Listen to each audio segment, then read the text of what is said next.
Ahem, halo semuanya. Selamat datang di channel Slime 01. Sepertinya kalian sudah tahu bahwa channel ini membahas alur cerita manhwa. Bagi kalian yang sudah subscribe dan like, terima kasih. Terutama buat kalian yang sudah ngasih saran pembahasan alur cerita. Aku ucapin terima kasih banyak. Tanpa buang-buang waktu lagi, mari kita mulai.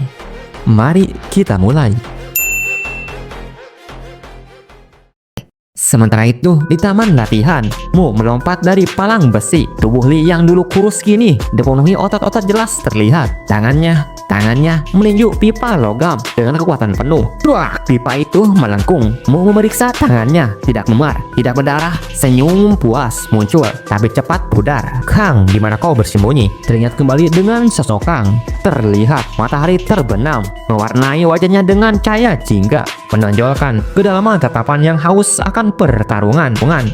Scene berlalu di atap sekolah. Ling, si kadal kecil, tiba-tiba mengetikkan cakarnya yang sedang mengetik. Hidungnya yang mungil berkedut. Tuanku, tanpa penjelasan, ia melompat dari meja Kim, meninggalkan jejak cakar dari keyboard. Terima kasih untuk komputernya, teriaknya sambil melompat keluar jendela dengan lincah seperti tupai. Kim hanya bisa terenganga, tangan setengah terangkat seperti ingin menahan tapi terlalu lambat. Ling berlari di sepanjang tepi gedung, lidah bercabangnya menjulur cepat, menangkap partikel aroma di udara. Dengan lompat akrobatik, ia mendarat di bahu Mu yang sedang berjalan di lorong bawah. Tuanku, hamba telah. Mu mengangkat tangan, memotong laporan Ling. Matanya tertuju pada bayangan di ujung gang. Terlihat di balik tubuhkan kardus bekas. Kang sedang menahan seorang pencuri sepeda dengan sikunya yang menekan leher pria itu ke tembok. Kau pikir ancamanmu menakutkan? Geram Kang. Aku sudah menghadapi preman sepertimu. Pencuri itu meludah ke wajah Kang. Nanti malam anak buahku akan tinju. Rahang pencuri itu bergeser ke samping dari pukulan Kang. Tapi Kang tiba-tiba membeku. Indra pertarungannya merasakan bahaya di belakang. Perlahan ia berbalik dan di sana berdiri Mu dengan senyum lebar yang mengerikan. Ling, si kadal kecil, sedang mencakar-cakar bahunya dengan semangat. Kang, aku tahu kau di sini. Ling, si kadal kecil masih mencakar-cakar bahumu. Sisi kemasannya berdiri seperti kucing ketakutan. Tuanku, kita harus pergi ke. Diam, disismut tanpa mengalihkan pandangan dari Kang. Mu sepenuhnya fokus pada orang yang selama ini ia cari. Mereka saling bertatap. Mu sangat yakin, sementara Kang masih ragu. Wajahnya bercampur antara waspada dan kebingungan. Mu mulai bergerak, langkahnya perlahan tapi pasti. Setiap injakan kakinya ke tanah terasa berat, seolah bumi ikut bergetar mengikuti niatnya. Kang mencoba berbicara, tangannya setengah terangkat sebagai isyarat damai. Ini kesalahpahaman, tapi Mu tidak peduli. Dia hanya punya satu tujuan. Tubuhnya melesat seperti panah yang dilepaskan dari busur. Dia siap menyerang. Kang masih enggan melawan. Tangannya terbuka, posturnya defensif, seolah berharap pertarungan bisa dihindari. Tapi detik-detik berikutnya menjadikannya. Jika dia tidak membela diri sekarang, semuanya akan berakhir buruk. Dengan cepat, kaki Kang menggeser posisi. Kepala tangan naik ke depan wajahnya. Dia siap. Dia pernah mengalahkan Mu sebelumnya, tapi kali ini keraguannya bukan karena takut, melainkan karena dia mulai mengerti bahwa Mu bukanlah orang yang pantas dipukuli seperti dulu ia kira. Mu, di sisi lain, tidak mempedulikan pikiran Kang. Tubuhnya sudah pulih, lebih kuat dari sebelumnya. Otot-ototnya tegang, napasnya teratur, dan matanya menyala dengan kepercayaan diri. Dia siap menghadapi Kang lagi. Pertarungan sepertinya tak terelakkan. Mu siap menyerang, Kang bersiap membela diri. Tapi tak ada yang terjadi. Keduanya malah membeku, hanya terpisah beberapa sentimeter, tanpa satupun yang bergerak lebih dulu. Mu ternyata memancing. Syaratmu menerima pukulan pertama sebagai tanda dimulainya pertarungan. Tapi Kang tidak terpancing. Mata petinju itu menyipit, memperhatikan setiap gerak-gerik Mu dengan cermat. Dia terkejut. Di tengah ketegangan itu, si pencuri bergerak. Dengan licik, ia mengambil senjata Kang. Kini dengan senjata di genggamannya dan dendam membara di dada, ia punya alasan kuat untuk bertarung. Ia berteriak dengan penuh amarah, sembari mengayunkan senjata Kang, berniat melukai atau bahkan membunuh Kang. Tapi Kang lebih cepat. Dengan refleks yang terlatih, tubuhnya berputar, kepala menunduk tepat pada detik yang krusial. Senjata itu meleset. Namun saat menghindar, Kang baru menyadari sesuatu. Mu sekarang berada tepat di jalur serangan. Sebagian orang mungkin akan merasa lega melihat musuhnya terluka, tapi tidak dengan Kang. Dia sedikit khawatir. Namun sayangnya sudah terlambat. Dia tidak bisa menghentikannya. Mu di sisi lain sudah mengamati semuanya dari awal. Dia bisa dengan mudah menghindar atau setidaknya menangkis. Tapi dia memilih tidak melakukannya. Setelah menyerap obsir itu, dia haus pertarungan. Jika Kang tidak mau melawan, maka si pencuri inilah yang akan jadi sasaran kemarahannya. Senjata itu menghantam kepalamu. Suara benturan keras menggema, tapi hanya meninggalkan goresan kecil. Mu bahkan tidak terhuyung. Matanya berkedip, lalu senyum mengerikan meregang di wajahnya. Akhirnya, alasan untuk bertarung. Gumamnya, dia tidak membuang waktu. Dengan tendangan kilat, kakinya menghujam perut si pencuri. Kekuatannya begitu dahsyat hingga pria itu terlempar. Senjatanya terlepas dari genggaman. Senjata itu berputar di udara dan Mu menangkapnya tepat sebelum menyentuh tanah. Tanpa ampun, senjata itu diayunkan ke belakang leher si pencuri. Cengkramannya kuat, menarik tubuh pria itu mendekat. Dan drak! Tinju Mu menghantam wajah si pencuri dengan brutal. Darah muncrat dari hidungnya. Mu mendanginya dengan puas. Sementara si pencuri terhuyung-huyung. Tangannya mencengkram kepala sendiri, berusaha menahan rasa sakit. Sudah cukup, ujarnya. Tapi Mu belum selesai.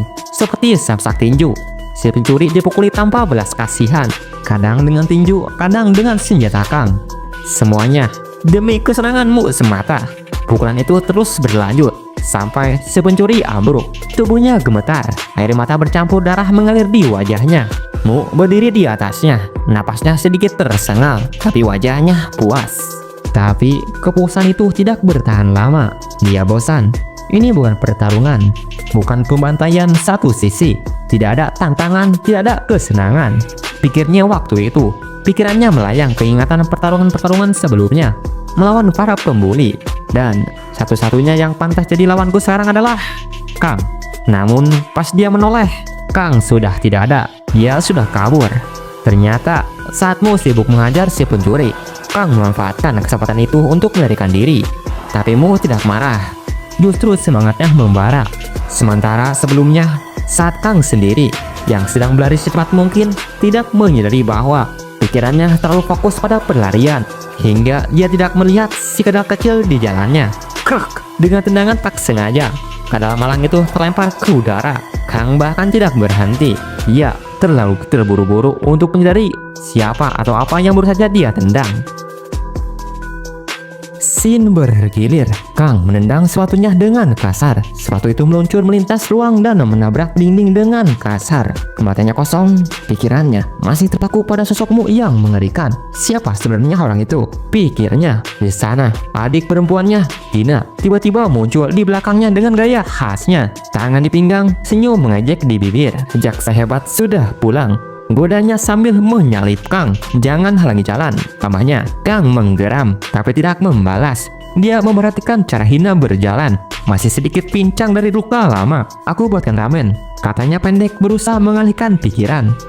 Scene bergilir lagi di sekolah. Mu berjalan dengan angkuh. Senjata Kang tergantung di pinggangnya seperti trofi. Ling, si kadal kecil, terlihat babak belur, terbaring lemas di bahumu. Untuk Tuhanku, maafkan hamba tidak melihat Kang kabur. Mu mengabaikannya. Matanya langsung tertuju pada Kim Agni yang sedang berjalan di koridor. Begitu melihat Ling, Kim langsung lompat kegirangan. Ling, kau kembali. Mu langsung memotong antusiasnya. Waktunya menepati janji, beritahu aku tentang si pemakai masker. Kim menggigit bibir, jari-jarinya memainkan ujung rok seragam. Aku hanya dengar rumor, dia seperti vigilante, menghajar para pembuli di kota ini.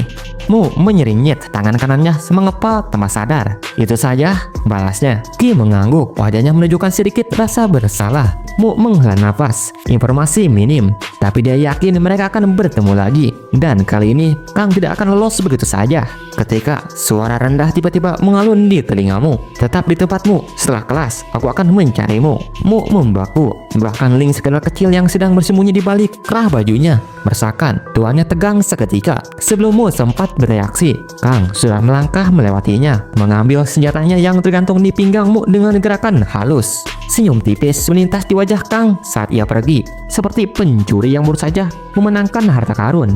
Kim Agni mengamati interaksi singkat itu dengan mata berbinar penuh rasa ingin tahu. Lee, siapa dia sebenarnya? Tanyanya. Jari-jarinya tanpa sadar mengetuk-ngetuk buku catatan. Mu hanya menoleh. Wajahnya yang biasanya ekspresif kini kosong. Pemburu pembuli. Suaranya datar, tapi ada sesuatu yang mengadap di baliknya. Kim menyerinyit, tapi belum sempat bertanya lebih lanjut. Bel berbunyi di sana sepanjang pelajaran. Kaki kananmu tidak berhenti bergetar. Ling yang bersembunyi di balik celananya merasa seperti terjebak dalam gempa bumi mini. Tuhanku, tolong hentikan, rintihnya. Suaranya parau karena mual. Tapi Mu tidak mendengar. Pikirannya dipenuhi oleh bayangan pertarungan yang akan datang. Aku bisa menunggu, bisiknya dalam hati. Tangan kanannya mengepal erat di bawah meja. Singkatnya, saat bel pulang berbunyi, Mu langsung berdiri. Dengan gerakan kasar, ia mengambil Ling dari persembunyiannya dan menyerahkannya ke Kim. Jaga dia, aku ada urusan. Tanpa menunggu jawaban, Mu berbalik dan pergi. Langkahnya cepat dan penuh tujuan. Kim tersenyum lebar, mengangkat Ling seperti boneka beruang. Akhirnya kita berdua lagi, ujarnya dalam hati. Sementara Ling hanya bisa merintih, perutnya mual dan kepalanya pusing.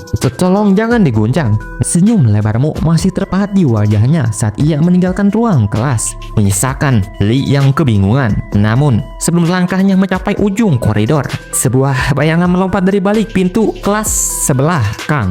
Akhirnya, gumamu dalam hati. Jari-jarinya bergetar mengepal. Kang melangkah masuk dengan tenang, menutup pintu di belakangnya dengan tendangan halus. Suara klik kunci yang diputar terdengar di kesunyian. Dengan gerakan santai, Kang merogoh tas ranselnya dan mengeluarkan sepasang sarung tangan latihan berwarna hitam. Kau benar-benar suka bertarung? Tanyakan sambil mengenakan sarung tangan pertama. Matanya mengamati reaksimu. Mu menggeleng. Aku tidak bertarung karena suka, tapi di benaknya ribuan tahun kenangan berkelebat. Rasa sakit akan pertarungan, otot-otot yang terbakar setelah dipaksa melebihi batas. Itu semua menjadi bukti pertarungan sebagai satu-satunya bukti bahwa ia masih hidup. Tidak lama, ekspresinya berubah, mengerikan. Senyumannya melebar hingga ke pipi. Melihatnya, Kang merinding. Orang ini gila, pikirnya. Tanpa basa-basi, Kang melemparkan sarung tangan kedua ke arahmu. Pakai, aku ingin ini adil, ujarnya. Sarung tangan itu menghantam wajahmu dengan suara plak. Tapi tangannya menangkapnya di udara sebelum jatuh. Dalam 3 detik, sarung tangan itu sudah terikat rapi di tangannya. Tanpa menunggu lama, Mu melesat seperti anak panah. Pukulan pertamanya menyambar udara saat Kang dengan gesit menangis. Dasar tidak sabar, gerutu Kang. Tapi ia segera mengingatkan diri sendiri. Ini pertarungan, bukan percakapan. Beberapa kali serangan dan tangkisan berlalu. Kang mundur selangkah, merilekskan bahunya yang tegang. Napasnya dalam tapi teratur. Pertarungan adalah soal kontrol, bisiknya pada diri sendiri. Mu tidak memberinya waktu. Ia menyerang lagi, lebih brutal. Kali ini, Kang siap. Dengan gerakan seperti tarian, ia mengalihkan pukulanmu dan membalas dengan pukulan kanan ke rahang. Krak, pukulan kiri ke pelipis. Dak. Kang terkesima dengan presisinya sendiri. Relax, putar badan, biarkan tenaga mengalir. Ia memvisualisasikan gerakannya. Tapi Mu justru bersemangat. Rasa sakit itu membakar semangatnya lebih jauh. Di waktu yang sama, di lain kelas, di lantai 3, seorang siswa berambut merah terbangun dari tidurnya. Kertas ejekan menempel di pipinya yang masih berbekas lipatan lengan. Hah? Tidak malam? Ujarnya waktu itu. Saat turun tangga sambil mengunyah keripik, matanya menangkap bayangan aneh di kelas lantai 2. Siapa yang masih... Kalimatnya terhenti. Ia menyaksikanmu menendang dada Kang dengan tendangan menyamping yang brutal. Apa-apaan ini? Di sana, Kang terkena tendangan. Kang terhuyung. Kau pikir ini MMA? Bentaknya. Wajahnya memerah. Mu menyeringai. Aku gak tahu apa itu tinju. Sebelum Kang bereaksi, tendangan kedua mendarat di perutnya. Kang terjengkang. Gila, tendangannya kuat banget, pikir Kang. Bingung, padahal tadi pukulannya biasa saja. Mu tidak berhenti. Kakinya menyambar seperti cambuk ke arah selangkangan Kang. Tapi tidak ada reaksi. Kang berdiri tegak. Apa yang kau lakukan? Mu mundur. Senyuman tetap ada, tapi matanya melebar. Kekuatannya hilang, pikirnya. Jangan-jangan Kang tiba-tiba tertawa terbahak-bahak. kau kehabisan tenaga ya? Dan terlihat di ambang pintu kelas, seorang pria melihat mereka. Kang yang tertawa terbahak-bahak. Terlihat seperti pertarungan konyol baginya. Dan bagi si rambut merah, ini bukan hiburan. Ini menjijikan, membuang-buang waktu yang berharga. Kerutan halus di dahinya semakin dalam sebelum akhirnya ia memalingkan wajah. Dengan langkah tegas dan penuh kekecewaan, ia berbalik dan pergi, meninggalkan sandiwara konyol itu tanpa pandang sebelah mata. Tak jelas baginya apakah si pria lesu itu kuat atau terampil. Tapi melihat Kang dan Mu saling bertarung membuatnya muak. Saat pria itu menghilang di ujung koridor, senyum Kang pun lenyap. Suasana berubah drastis. Wajahnya mengeras, semua lelucon pupus digantikan fokus yang mengerikan. Ia melihat celah, saatnya mengakhiri permainan. Mu menyadari pergerakan itu berada dalam posisi buruk. Ia mencoba berharap bisa menghalangi atau setidaknya mempersulit Kang mendekat. Namun rencana sederhana itu sia-sia. Kang melesat maju, bukan wajah yang menjadi sasaran, tapi titik vital yang tanpa sengaja Mu buka. Mu mengira lututnya cukup menjadi perisai, tapi harapannya hancur. Tuat, pukulan keras menghantam tepat sasaran. Rasa sakit tajam menusuk, memaksa tubuhnya yang hanya bertumbuh pada satu kaki berputar nyaris 90 derajat. Celah itu terbuka. Kang tak menunggu, tinjunya melesat lagi. Kali ini menghujam langsung ke pelipis Mu. Crunch! Pukulan itu begitu keras hingga Mu terlempar beberapa meter ke belakang. Tubuhnya menabrak lantai dengan suara keras. Namun kesadarannya masih menggantung. Ia terhuyung-huyung bangkit, punggungnya menyandar ke dinding. Tanpa bab peningkatannya, tubuh Kang yang berotot bagai batu dinding terlalu besar. Satu ide putus asa muncul. Sedikit saja mananya, sedikit energi saja, gorila ini akan tumbang, gumamnya dalam hati. Tapi usahanya memanggil kekuatan itu sebelumnya selalu gagal. Ide itu terasa rapuh, hampir mustahil. Namun, bahkan secara harapan lebih baik daripada kegelapan total. Mu memaksakan tubuhnya berdiri. Napasnya dalam, berusaha menenangkan diri. Ia memusatkan seluruh kesadarannya, berusaha keras menyedot setetes, setitik saja sihir, menyalurkannya ke kepalan tangan kiri sebelum menyerang. Harapan tipis itu menjadi tumpuannya.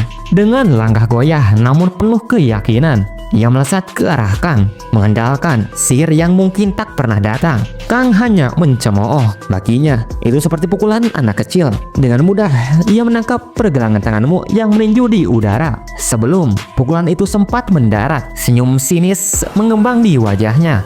Lebih hidup namun tetap kosong dari usaha sungguhan. Masih mau coba?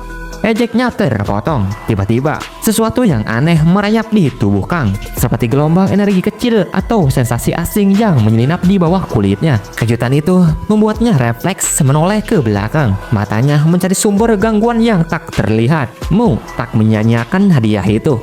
Tanpa ragu, ia melepaskan tinjunya yang lain dan mengayunkan pukulan kanan ke wajah Kang. Pukulannya tak sekuat biasanya, tapi entah mengapa dampaknya lebih keras dari perkiraan. Cukup untuk membuat Kang limbung, kepalanya berdenyut. Namun itu juga cukup menyandarkannya. Fokusnya kembali membara ke Mu. Kang berhasil menangkap tangan kanan Mu yang baru saja memukulnya. Tapi sensasi aneh itu kembali datang. Kali ini lebih kuat, seperti arus listrik pendek yang menyebar dari titik kontak ke seluruh tubuhnya, lalu mengalir deras ke punggungnya secara naluriah. Lagi-lagi, kepalanya berputar mencari sumbernya. Apakah itu sihirmu atau hanya halusinasi? Masih belum jelas dan tak ada waktu untuk memikirkannya. Pikirmu waktu itu, Mu belum selesai. Kali ini, ia mengandalkan senjata paling andal dalam dirinya, yaitu kepala. Dengan dorongan seluruh tubuh, ia membenturkan tanduk kepalanya ke dagu Kang. Krak! Suara benturan keras menggema. Kang terlempar ke belakang. Tubuhnya menabrak daun pintu kelas dengan kekuatan dahsyat sebelum ambruk ke lantai. Tak bergerak, pingsan. Mu berdiri tegak di atas tubuh Kang yang tak berdaya. Napasnya tersengal-sengal, kebanggaan bercampur kebingungan. Apakah tadi benar-benar menyalurkan mananya? Atau itu hanya ilusi adrenalin? Perlahan, ia menyadari, ya entah bagaimana, dengan usatkan dan mengalirkan sedikit mananya ke aliran tubuhnya, ke ujung jarinya. Metode baru yang belum pernah dicobanya. Ia berhasil menjutikan secerah kekuatan itu ke pukulannya. Namun, kegembiraannya atas keberhasilan kecil itu segera tenggelam oleh pikiran lain. Dia menatap wajah Kang yang tak sadarkan diri.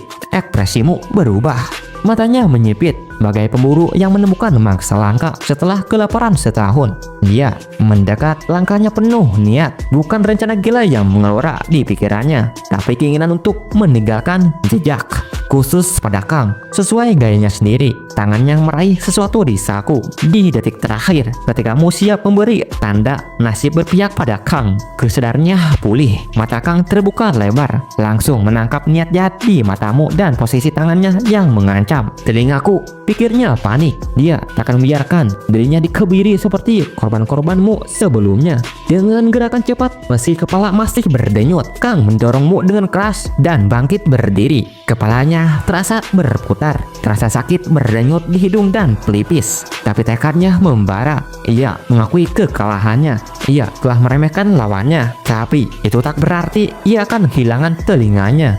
Ia ingin bertanya tentang sensasi aneh tadi, tapi lidahnya terasa kaku. Kata-kata tak terbentuk di tengah rasa sakit dan pusing melumpuhkan. Daripada berdebat atau menjelaskan, Kang memilih jalan pintas. Lain kali, kampret, geramnya serak, lebih mirip erangan. Tanpa menunggu respon, ia berbalik dan menyusuri koridor dengan langkah terhuyung-huyung, tapi cepat menjauh dari Mu secepat mungkin.